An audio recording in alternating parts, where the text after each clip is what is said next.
Every village holds a secret. This one holds the dark.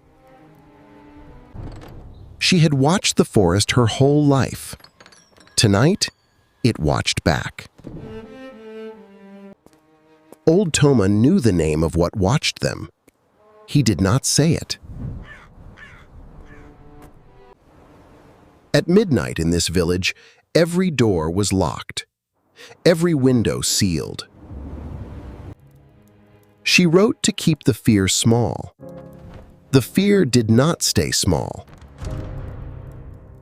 The child never feared the midnight. That was the first sign. She had been standing there since before the candle was lit. The forest knew where every villager slept. It had counted them.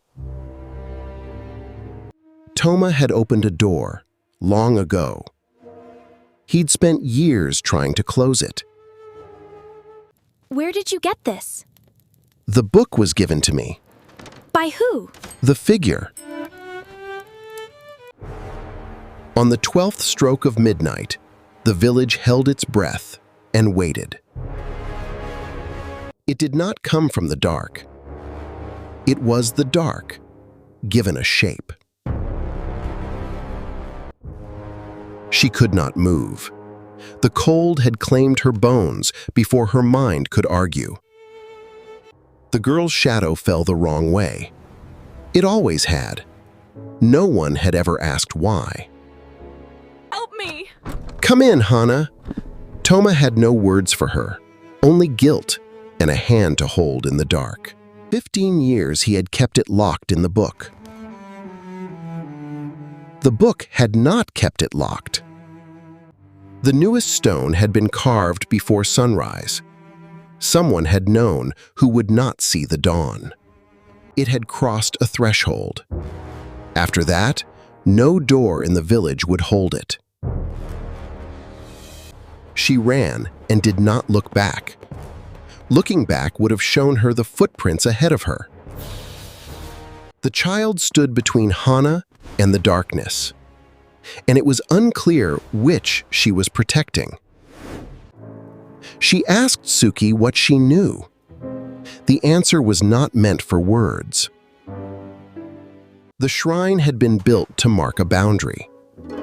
The reflection knew the boundary was already crossed. He had looked into those eyes before. That was the night he earned his scars. Toma had opened a door. He came to the shrine to offer himself as the price of closing it. She saw it in the water. What she could not bring herself to confirm by turning around. The child rang the bell, the way you ring a bell to wake the sleeping and warn the walking dead. She stood still when every bone told her to run. That stillness was the bravest thing she had ever done.